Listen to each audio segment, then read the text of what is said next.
Se on MC Raakapää tässä terve ja sinä katot Kaos TVtä. Rankyu TK ja mikä Kaos TV liekkään. Spektaakkeli ja minä en katso, sinä katsot Kaos TVtä. Sinä siellä nimenomaan.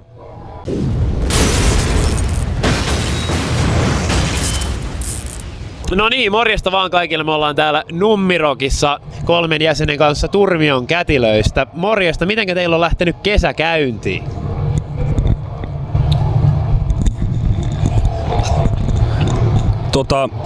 Minä oon tehnyt semmosia vanhoille kuolleille ihmisille niin semmoista viimeistä leposijaa ja sitä sinne on, no sitä on tehnyt. No kesä ei ole vielä alkanut minun osalta, toivottavasti vielä joku päivä alkaa. On nimittäin niin synkkää tämä Suomen suvi. Kesä alkoi Amerikassa, mikä ei ollut mikään ihmemaa. Vaikka joku niin kuvittelee, en voi ymmärtää sitä, miten joku sitä ihannoi, on niin paljon parempi päästä tänne takaisin suveen. No niin, teillä on tosiaan hetken kuluttua alkaa keikka täällä Nummirokissa, niin millaisia odotuksia teillä on keikan suhteen? Te olette täällä aikaisemminkin soittaneet. Keikalla pitäisi vissiin soittaa, et vihistää röökiä. Ja kyllä, jos tissiä ei tarvii nähdä periaatteessa, miestissit jos näkis.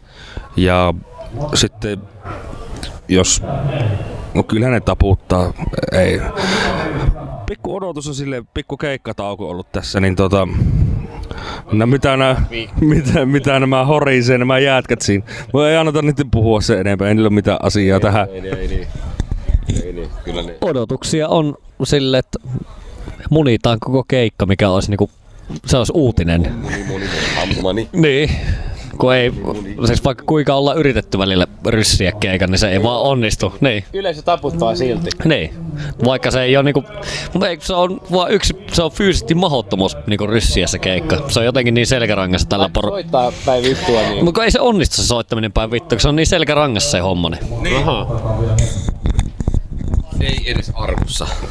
Niin, plus että jos soititte päin vittua soundilla aivan paska, niin porukka taputtaa. Teiltä tulee kokoelmalevy pihalle heinäkuussa Spinefarmin kautta ja tämän kokoelmalevyn nimeksi on tullut Mitä näitä nyt oli. Niin teillä oli silloin jossakin vaiheessa jonkunnäköisiä riitoja tuon Spinefarmin kanssa, niin miten tuli nyt tällainen päätös, että tämä kokoelma tulee juuri Spinefarmin kautta, eikä esimerkiksi osasto A-Recordsin kautta, jota MC Raakapää vetää? No osittahan homma voi johtua myös siitä, että tietty osa biiseistä on kustannettu. Kustantajat on semmonen taho, jotka niinku ostaa tämmöisiä tietynlaisia oikeuksia kappaleihin ja niillä on tietynlainen käyttöoikeus. Ja myöskin haluttiin tähän kokoelmalevyyn meidän nykyiseen, meidän kohta täyttyy 10 vuotta täyteen ja haluttiin ennen sitä nyt tämän viimeisen levyn tiimoilta, koska seuraava levy ei tiedä vielä tarkkaa niin kuin vuosilukua millä tulee, mutta se on luultavasti ensi vuonna tai tuskin tänä vuonna, mutta kokoelmalevy on semmoinen kollaasi meidän siitä, miten bändi on kehittynyt huonompaan tai parempaan suuntaan, kummin se haluaa tulkita. Ja yhteistyössä tehtiin näiden oikeudenomistajien kanssa se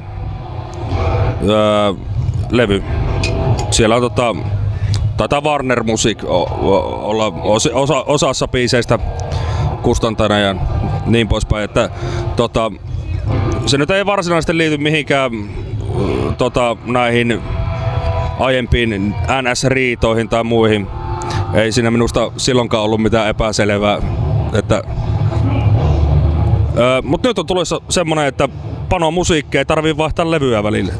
Pitempään sessioon riittää. 74 minuuttia seksiä. Melkein 80 minuuttia. Ai jaa, no okei. Niin, eli vaikka yleensäkään ei pitäisi mallia ottaa pornoleffasta, eihän kukaan mies kestä yleensäkään normaalisti niin pitkään, mutta hyvän musiikin saattaa. Nyt voi heittää niin Barry Manilowin LP:t ja muut niinku Mutta jos on useampi mies. No sekin on tietysti, se on naisen fantasia, niin antaa mennä vaan. Se on 80 minuuttia vaihdella. Näin se on. Eli tosiaan niin kuin sä sanoit, niin ensi vuonna teillä tulee 10 vuotta täyteen, niin onko ton 10-vuotisen Taipaleen kunniaksi tulossa jotain muutakin kuin tämä kokoelma? Tuleeko seuraava levy tosiaan ensi vuonna tämän Taipaleen kunniaksi? Seuraava levy on tulossa. Sitä suunniteltiin jo tälle vuotta, mutta koska tapana on ollut, että turhia lupauksia ei anneta, niin en lupaa sitä tälle vuotta. Toivottavasti saadaan. Meillä on tuossa paljon muutakin erikoisuutta tulossa ja se 10-vuotis juhlavuosi tulee olemaan niin kuin pillun lätinältä ainakin aivan siis ihan järeitä. Ja keikoilla otetaan totta kai huomioon se, että niinku, mitenkä porukka on sydänslaageista huolimatta selvinnyt vielä tähän asti ja ei niinku sen kummempaa edes vastuuseen olla vielä jouduttu eikä kukaan ole linnassa, niin silleen niinku ihan varmasti räväytetään, että ehkä se 11 vuosi jää näkemättä sitten. Kyllä mä luulen, että sit jossain vaiheessa tulee jotain live-DVDtäkin, mutta siihen saattaa vielä mennä joku tovi. Materiaalia löytyy. Mut aivan takulla tulee. Niin, ja siis tänä vuonnahan tapahtuu vitusti henkilökohtaisia mullistuksia tuolla, tai eikä nyt mitään mullistuksia ole, mutta bändin sisällä tapahtuu asioita silleen, että katsotaan, että kukaan niistä selviää hengissä ja mietitään sitten taas uusiksi, että mitä tehdään. No teidän livekeikat on aika tunnettuja noista, että siellä saattaa sattua ja tapahtua yhtä sun toista, niin mitkä on niinku kaikista hulluimpia asioita, mitä teillä itsellä tulee mieleen niinku teidän livekeikoista? Antakaa palaa. En tiedä, onko se sitten niinkään hullua, tai minusta se on ihan normaalia tämmöisessä keikkakiertojen hommassa, mutta niinku mieleen paistuva pakaraan paistuva muistikuva eräältä tavasta keikalta, kun rysähti paska kesken huudohousuun, mutta se oli hyvin tämmönen maltillinen pikku märkäpieru enemmänkin, ei, no olisi kyllä vähän tahmanenkin, mutta sen minä muistan varmasti, vaikka Alzheimeri tulisi. Ja sitten seuraavan kerran, kun Alzheimerissa paskohousuun, että ai niin, mutta sillä Tavastialla paskoin kanssa housu. Ja muuten sillä reissulla taas pasko itse kukin housu. Se oli nimittäin perässä, oli jotenkin jostain kumman syystä niin... Siellä napsahteli. Niin, ja ei pitänyt kellä. Ja sitten se oli, ei sitä... Raakel Liekki oli muun muassa huolissaan tästä, kun käytiin yhdessä haastattelussa. Raakel Liekki oli huolissaan tästä, kun käytiin yhdessä haastattelussa, käytiin läpi tämä meidän suolen napsahtelu. Niin... Ota se käteen. Minä otan se käteen. Niin, ei siinä, siis välillä on tämmösiä, ei niitä osaa pitää hulluina, näitä asioita. Ne on tietyllä tavalla, niitä sattuu ja tapahtuu. Siis, ai että paska lorahtaa silloin tälle housuun. No jos kakan lorahtaminen on niinku hulluinta mitä tapahtuu, niin kyllä sitten, no vetää överi, mikä minulle muistuu mieleen, niin menin avaamaan Sanasen arkkuni jollain keikalla ja kun siellä porukka huutaa biisin nimeä. Silleen ja totean vaan siihen mikrofoniin, että ei tämä saatana mikään jukeboksi oo.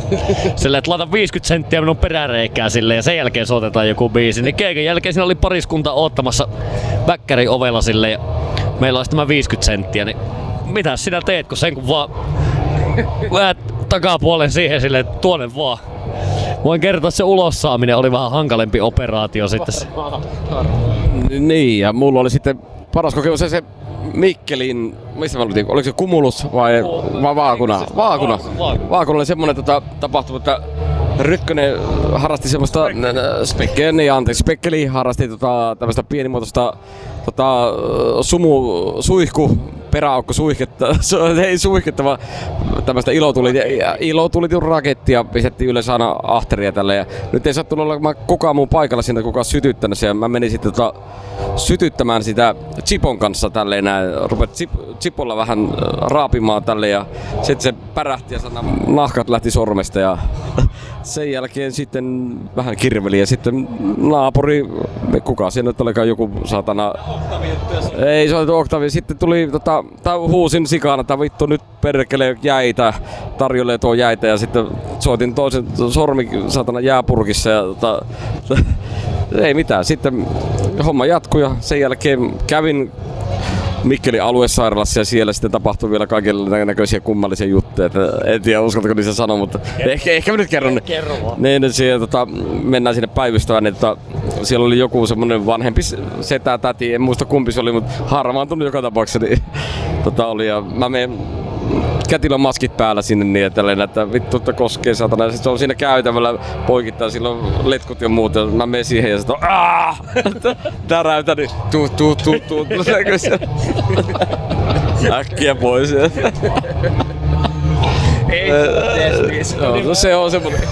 Se oli semmonen muisto. No joo, kiitoksia paljon teille haastattelusta ja onnea tosiaan kesän tiimoilta. Haluatte te vielä lopuksi sanoa jotakin Kaos TV-katsojille?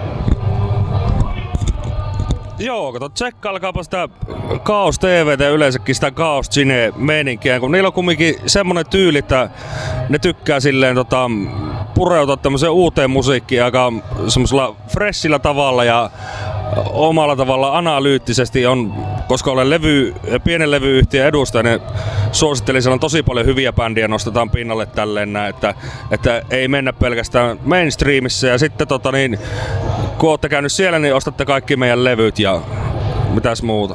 No sitten yrittäkää tehdä lapsia, jos haluatte niitä. Tai jos ette halua, niin jos on lehtolapsia, niin maksakaa nyt perkele ne.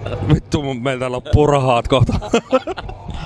No eipä mulla muuta, lyhyesti ja ytimäkkäästi, olkaa kaoottisia. Itseäni viisaampaa ihmistä lainatakseni juhannustaikoja. Et runkatkaa puolilta öin juhannuksena heinäpellossa, niin voitte nähdä itsenne tulevan. Kiitoksia.